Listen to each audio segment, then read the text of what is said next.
नमस्कार, मी रंजना. माझ्या Annapurna recipe YouTube चॅनलमध्ये तुमचे मनापासून स्वागत आहे. आज आपण उपमा बघणार आहोत. तर इथे मी 1 वाटी रवा घेतला आहे, जाड रवा आहे. थोडे शेंगदाणे घेतले, कोथिंबीर घेतले, कांदा घेतला आहे आणि 2 मिरच्या कापून घेतलेत. आपण आता सुरुवात करूया. इथे मी टोप गरम करायला ठेवले. 1 वाटी जाड रवा घेतला आहे, तो भाजून घेऊया आपण आधी.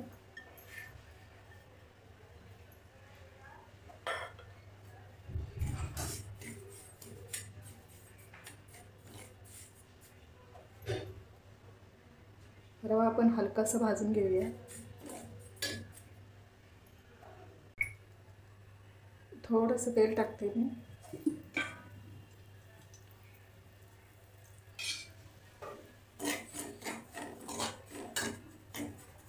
रव्याचा रंग बदलेपर्यंत भाजून घ्यायचा. रवा चांगला भाजला म्हणजे आपला उपमा पण चांगला होतो. रवा भाजून झाला आपला.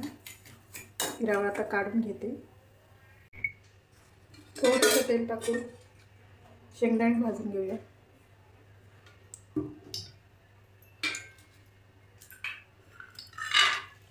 शेंगदाण्याचा कलर बदली होईपर्यंत भाजून घ्यायचं. शेंगदाणे भाजून झालेत, मी काढून घेते.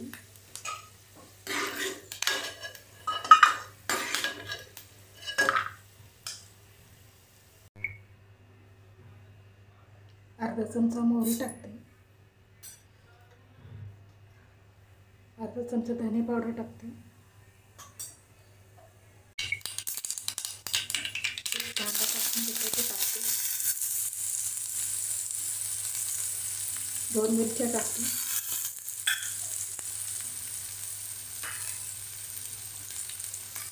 कांदा आपण चांगला भाजून घेऊया. कांदा आपला भाजून झाले. अर्धा चमचा हळद टाकते. रवा भाजून घेतला ते टाकते.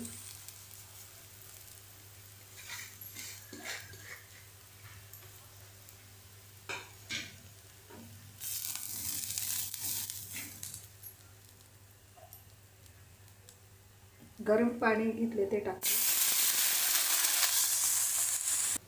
गरम पाणी, रवा पण 1 वाटी घेतला आहे तर 3 वाटी पाणी टाकायचं. पाणी गरम टाकायचं. तर उपमा आपला चांगला मोकळा होतो. चवीलाही छान लागतो. हे भाजलेले शेंगदाणे टाकते.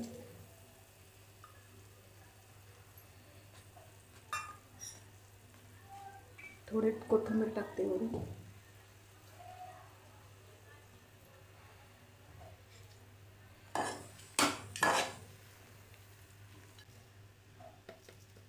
थोडं चवीपुरतं मीठ टाकूया.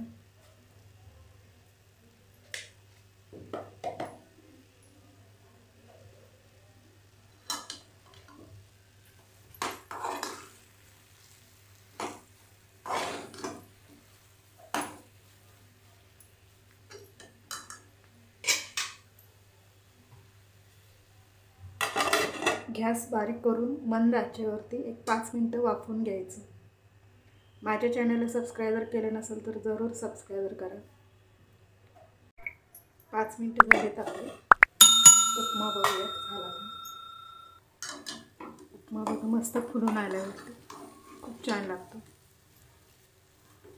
सकाळच्या नाश्त्याला लवकर होतं, पटकन होतं.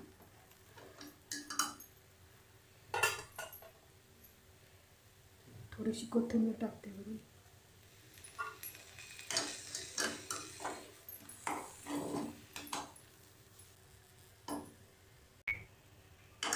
मग आपलं तयार झालंय. सकाळच्या नाश्त्याच्या वेळेला घाई गडबडीत लवकर होतो तयार, छान होतो आणि पटकन होतो. जास्त वेळ नाही लागत. माझ्या व्हिडिओला लाईक करा, शेअर करा, सबस्क्राईबर करा. धन्यवाद.